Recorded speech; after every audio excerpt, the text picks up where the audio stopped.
আজকে আমি গরুর মাংস শুটকি দিয়ে একটা মজার ভর্তা রেসিপি নিয়ে চলে আসলাম। তো ভর্তাটা খুবই মজাদার একটি ভর্তা, সেই ভিডিওটা আজকে শেয়ার করব। সবাইকে আমার চ্যানেলের পক্ষ থেকে জানাচ্ছি শুভেচ্ছা। সবাই আমার চ্যানেলটা সাবস্ক্রাইব করে বেল আইকনটি বাজিয়ে অবশ্যই সাহায্য এবং পাশে থাকবেন। তো এই ভর্তাটা বানানোর জন্য আমাকে নিতে হবে সরিষার তেল। আর আমি 4-5 টুকরো গরুর মাংস শুটকি এটাকে পানিতে ভিজিয়ে রেখেছিলাম, সেটা নিয়েছি কয়েকটা শুকনো মরিচ, নিয়েছি আদা কুচি, রসুন এবং নিয়েছি পেঁয়াজ। নিয়ে নিব কয়েকটা বিলাতি ধনিয়া বা চাষনি পাতাও বলা হয় এটাকে অনেক জেলাতে, আমাদের বিলাতি ধনিয়া বলা হয় এটা। আর নিয়ে নিব 4-5টা কাঁঠালের বিচি, এটা আমি সিদ্ধ করে নিয়েছি, কারণ আর কাঁচাটা তো হবে না, সিদ্ধ করে নিতে হবে। তো এগুলোকে আমি এক এক করে তেলে ভেজে নিব, সরিষার তেল দিয়ে ভাজবো সবগুলো উপকরণ। কড়াই বসিয়ে তেল দিয়ে দিলাম, এই পর্যায়ে আমি এক এক করে ভেজে নেব। প্রথমে মরিচগুলো ভেজে নেব, এ পর্যায়ে আদা রসুন পেঁয়াজ কাঁঠালের বিচিগুলো তেলে দিয়ে দিলাম, এগুলোকে ভেজে নেব।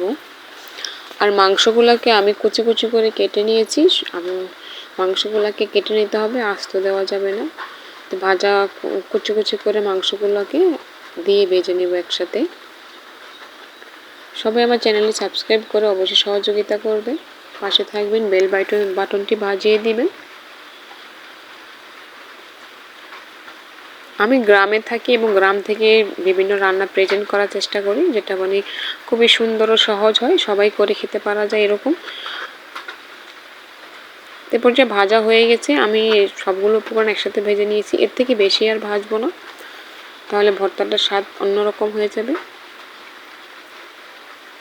আমি একটু সবগুলো একত্রে করে টেনে নিয়ে কড়াইটাকে কাত করে রেখে দিব, এক্সট্রা তেলটা যেহেতু সাইডে চলে যায়, নাহলে এটা আপনার ব্লেন্ড করলে বা শিলপাটে বাটলে এটা তেলের জন্য অসুবিধা হবে। আমি শিলপাটে এগুলো বেটে নিব, আপনারা চাইলে ব্লেন্ডারও করতে নিতে পারেন, কোনো অসুবিধা নেই, যার যেভাবে সুবিধা হয়।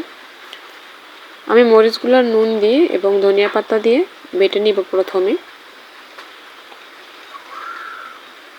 কোন কোন জেলাতে মাংসের শুটকি করা হয় অবশ্যই কমেন্টে জানাবেন।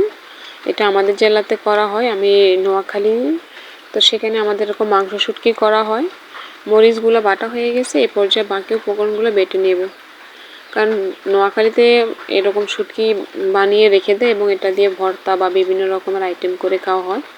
তো বাটা শেষ, এ পর্যায়ে ভাজা তেল দিয়ে এটাকে আমি মেখে নিয়েছি, মেখে নিয়ে একটু বল বল করব।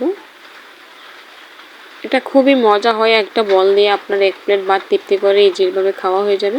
তো আমার মোট 5টা বল হয়েছে, দেখতে কিন্তু লোভনীয় লাগছে, খেতে তো অবশ্যই খুবই সুস্বাদু হয়।